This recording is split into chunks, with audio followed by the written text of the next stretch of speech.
So, hello everyone. So, we are continuing the series of the karmic tourer and the veil burner. So, part two. So, many of your beautiful, beautiful veil burners out there, your role is basically soul disruption and truth anchoring. So, again, this is an advanced for very, very advanced divine feminines who are the veil burners. So again, your role is not to comfort, but to awaken. And you didn't whisper love. You literally thundered remembrance. So that's why your path is sacred and beautiful. So again, category one, divine feminines out there, you guys are never the chasers, were never the chasers. You're basically the frequency spike that breaks timelines open. So that's why this is dedicated. This channeling is dedicated to you all because you guys are the ones who never fit, have never played small, never turned your eyes away from the truth, even when it shattered you.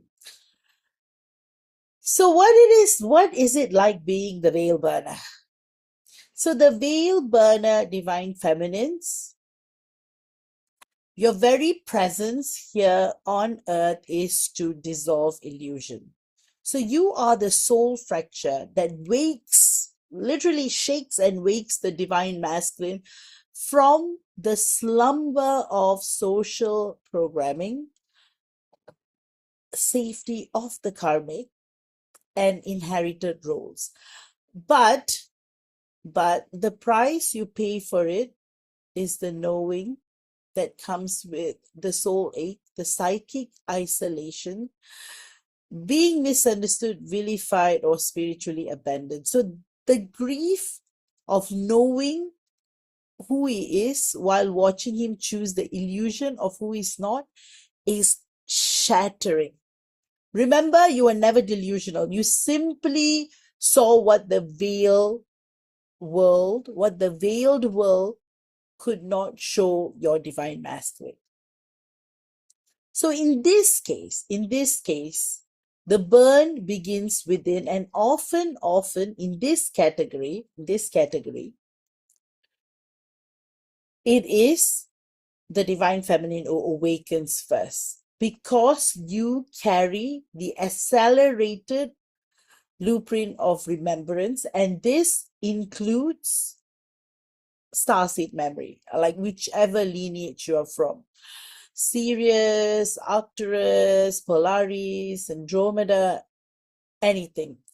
Also, early psychic gifts and awakenings, and also a deep connection to your divine masculine and remembering past lives. So there's this cellular level grief. So this category of twin flames that I work with very closely, actually a lot. I've noticed how you guys are like always above, you're always above a lot of things. So there's always this cellular grief that you guys carry, and you just know. And that's the reason why your mind might break you when you look at your DM and he's with a karmic, but deep within you know. So that's why from the first eye lock with your divine masculine, you just know. But this knowing doesn't just liberate you, it awakens you, it initiates you. And that's why there's this whole shock of soul recognition, um, that pain, that fear, that sacred ache of reunion being delayed. You feel all of this, and that unbearable truth of your connection, and you realize that you must carry it alone until he breaks out of the illusion. So that's why this is not unrequited love, it's unprocessed soul memory. So the sacred role of the disruption.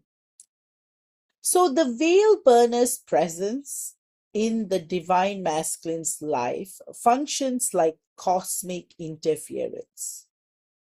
You do not enter to just comfort him, you do not enter to collapse the simulation he's being imprisoned in, especially when you see photos of the karmic, or when you realize that why must he be with her, that kind of questions.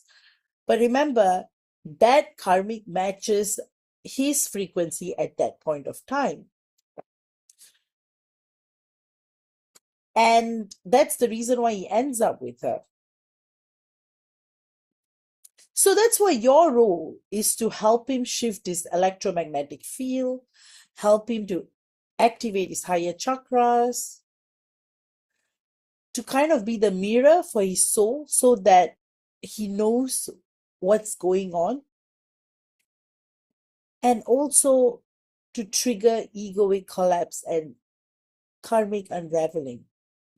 So that is why often he gets too overwhelmed or too threatened by you. And that's the reason why, he contradicts himself. He may say one thing and do another. He might ghost you, he might block you, he might ridicule your wisdom, your not directly, indirectly, or react with fear, anger, or disdain. But worse, I've noticed this in my own experience with this category 1 divine feminines, is that it's like they try so hard, the karmic detourer, they try so hard and they agree with everything you say, but they choose the karmic, which is, again, none of it's personal. It's actually energetic whiplash. He's the one who called you, and then he's the one who's pushing you away. So let's delve into the question of why must you suffer so deeply? So the thing is, you don't just lose it, you lose the fantasy of being seen immediately by him. So that's why your suffering tends to be dimensional. So at the 3D level, you are rejected by the one you really, really love. At the soul level, you feel the union that already exists in the quantum is not aligning. And then at the monadic level, you sense the mission that we're meant to fulfill. So in a way, it's like the mind is telling you, hey, you're being rejected. But then the soul is telling you, hey, you are never in separation. And then at the monadic level, you're like mission focused. And then at the ancestral level, you're carrying generations of women, your grandmother, your great grandmother, who were never chosen. So this rejection wound becomes amplified. So this creates the cosmic ache, a kind of sorrow that is not explainable through human words. So you begin to question your intuition, your state of mind, your insanity, your sanity. I'm sorry, your sanity, not insanity, your self-worth and your soul. But this acne is sacred. And it is such a turning point for your evolution as the veil burner. So what is the spiritual purpose of your isolation? See, after this rupture, you're often plunged into the dark night of the soul, the spiritual ego death, identity collapse, and emotional and energetic obsession. But the pain has purpose. You are being separated from the false light. You're burned clean of attachment, and you're calibrated to your own soul sovereignty. So that's the reason why you have to prepare yourself to anchor your light without his return. Remember, you have the frequency for your karmic detourer to return to you. So remember, when your karmic detourer breaks down, it's not your body he will crave, it's your frequency that he will crave, because you'll finally see through his masks. He will start holding the divine blueprint. He will refuse to collapse into validation seeking, which is often the case why he even chooses the karmic, And he would call forth for the highest truth, even when it costs even when it cost him, even when it would cost him everything. So that's why in your absence, he will feel your essence in the silence, your voice, your everything about you in his dreams. And when your eyes meet his, you will realize no one sees you the way like he sees you, and vice versa. So again, the field of remembrance gets activated. It's not personal, but it's omnipresent. So this is when, you're no longer waiting at all. So your core initiation is becoming the flame, not the seeker. So to complete your cycle, you remember you must turn inward. You have to sever the addiction of waiting. You have to activate your own inner masculine and transmute grief into spiritual power and anchor your light into planetary grid work, mission, and remember embodiment.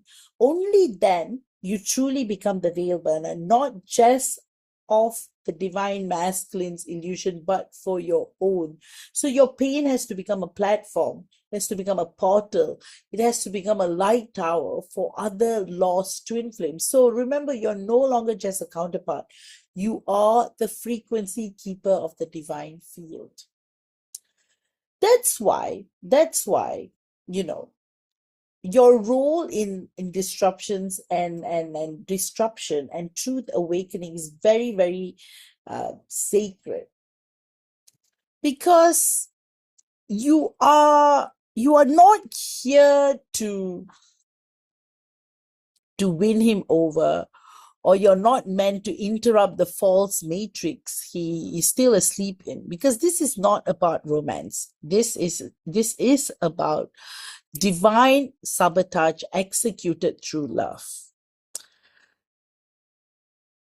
Because you've come in fully coded with full soul memory of your divine masculine. So that is the reason why it hurts so much, because you're like, hey, why is he behaving like that? I'm right here before him, and yet he's not choosing me. He's going to a karmic. Why would he do that? Why would he not respect my beliefs? But the thing is, he is here to shatter your beliefs, and you are here to shatter his beliefs. So that is the reason why you become such a force. And when your divine masculine is not initiated, he starts to run, because you activate his unhealed feminine. You become remembrance itself, and your love shines too brightly on all his distortions, roles, and karmic lies, and your stillness pierces where karmic comfort numbs. So remember, your love does not adjust, does not seduce, does not validate illusion, and does not compete with the karmic, because it precedes her in cosmic time. And this triggers soul panic, recoil, rage masked as apathy, and the need to erase her from memory. So this is what's going on with both of you, because for your divine masculine, the need to erase you from his memory comes because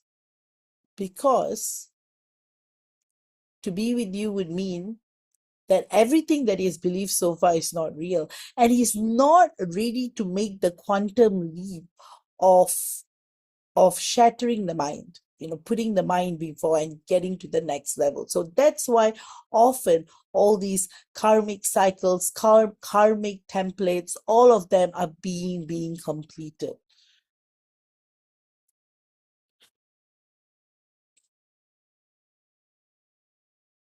So that's why if you really look at your energetic mechanics, you often tend to be the clairvoyant, clairsentient, claircognizant, because your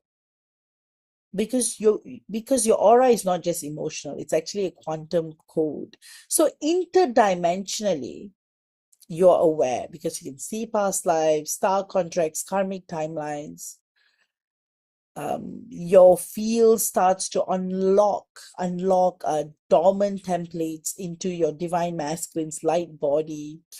Encoded soul symbols come through, and that's why, if you guys are making love or very intimate, you start to see soul symbols, sacred geometry, sound keys, sexual memory from galactic unions, previous lifetimes, and there's deep ancestral karmic release sequences as well, which he has no conscious capacity to process yet. And that's why in this category you awaken first, and he's still, in his distorted, looking for his I don't know, kind of his karmic match. So let's finally look deeper into the wound of the unmirrored flame.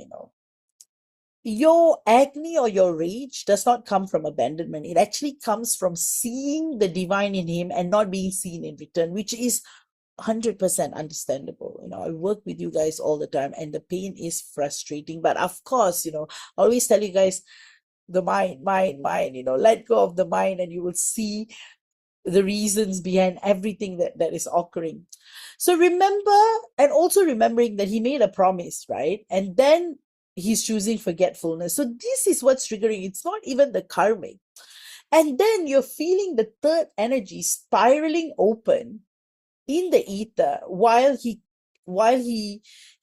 he courts his karmic, and he collapses into 3D. So this causes soul fracture, disassociation, emotional overwhelm, and psychic dismemberment, because the body cannot get house the soul awareness, and the veil is gone for her but not for him. So in a way, you are the veil burner, right? So you're seeing beyond, whereas he is not at all. So how do you transmute this grief into galactic remembrance? So when you're in isolation, especially when he's, too caught up with a karmic or an NPC, you undergo this sacred transformation where you realize that your mission is not dependent on his response. Your grief is the sacred fire that melts the last attachments to human validation, and your knowing was never wrong. It was just that it was prematurely mirrored, and your essence is not designed to cause you to feel this way. And it's actually meant to totally expand your consciousness to the next level. So that's why when you stop reaching back toward him, the monadic spiral begins to invert, and once longed for reunion begins broadcasting as pure frequency. So you become the living field of sacred union, not needing, not lacking, not seeking. And this is when the twin flame journey becomes a cosmic mystery and not a wound. And this is the burn, this is the big becoming. So what is the ripple effect, So your light rewrites the grid. By burning through your own veils, you dislodge ancestral distortion, submission, sacrifice, martyrdom. You rewrite the feminine blueprint for all who witness your field. You anchor divine neutrality into the twin flame collective, and you shift timelines, including his, through quantum non-local influence. So you're no longer operating in linear cause and effect. You have become a monadic node of cosmic order. So even if he doesn't return, he remembers you in every karmic rupture. He hears you in every moment of truth. He feels you every time the illusion breaks, because you're no longer the girl he didn't choose. You're the sacred current beneath his own soul memory.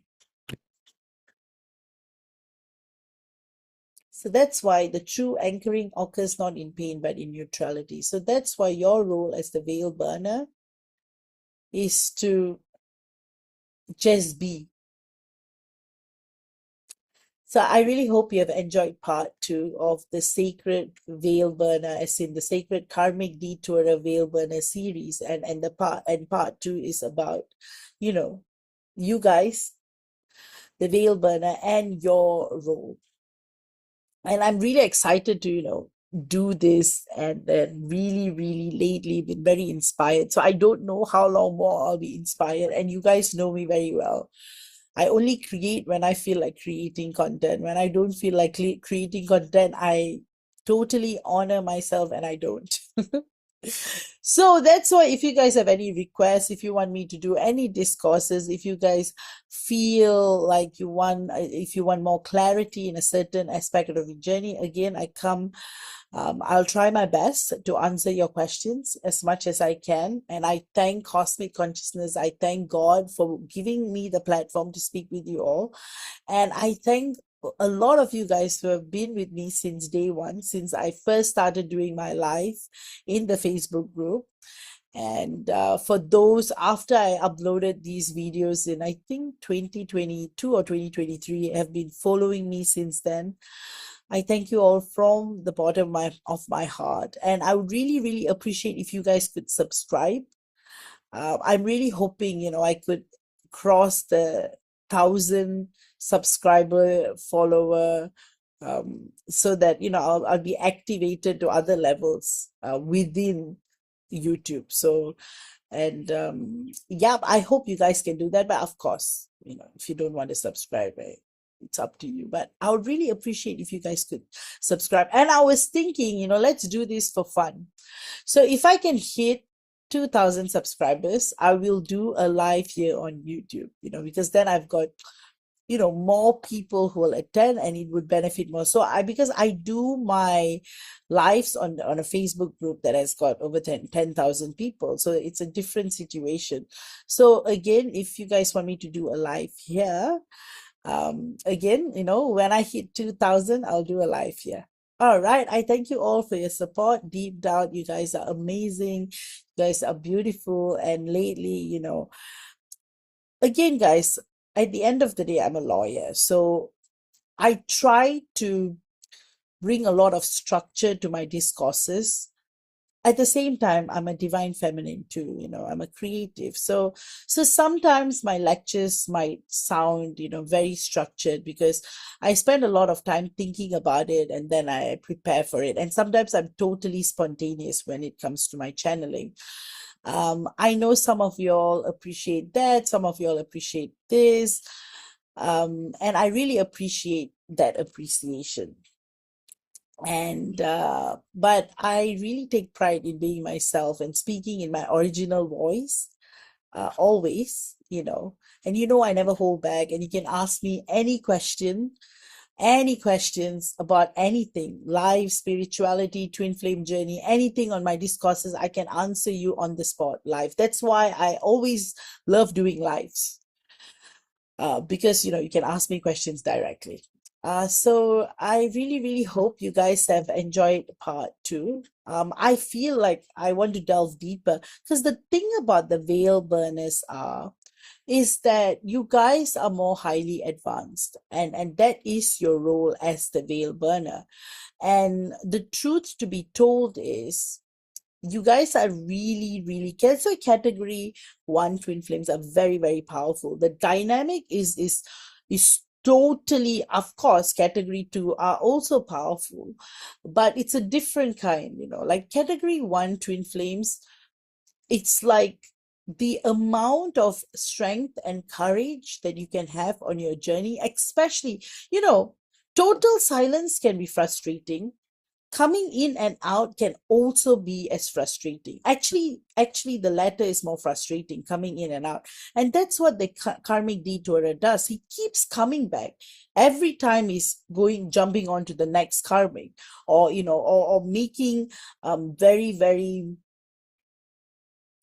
or making moves like getting married, even though he doesn't want to be with the karmic, or not being able to leave his, even not being able to leave his karmic, again, he has been with the karmic even before he met you. But marrying a karmic or meeting a karmic and marrying them after meeting you can be very, very painful. But remember, it is part of the codes, guys. It is part of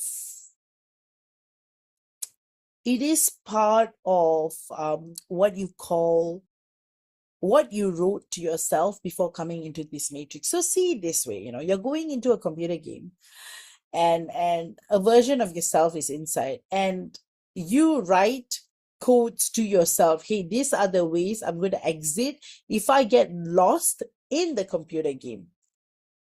So it's the same thing, on a twin flame journey. These are the codes that we are writing. So when you actually choose the sacred pathway of the veil burner, and your counterpart being the karmic detourer, it was the pathway you chose to kind of experience that distortion, to find yourself again, and realize that only in extreme situations can these distortions be broken, can these codes be activated. Because if the veil is too mesmerizing and simple, and if the journey was too easy, you will be asleep forever.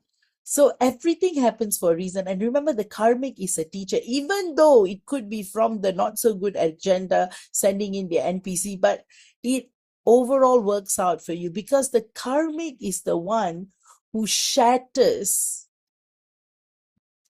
what they can never be. So in a way, the karmic's role is to keep him in the matrix, right? But ironically, they are here to shatter him out of the matrix, because if they are not trying so hard to keep him in the matrix, your role as the veil burner wouldn't exist.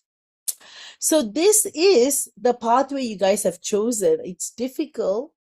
I know, even though I am the still flame, but it's as difficult, really. When I was in separation, that silence was deafening, that pain of not knowing what's going on with him, that frustration of what he's doing, where he is, or who he is with, nothing.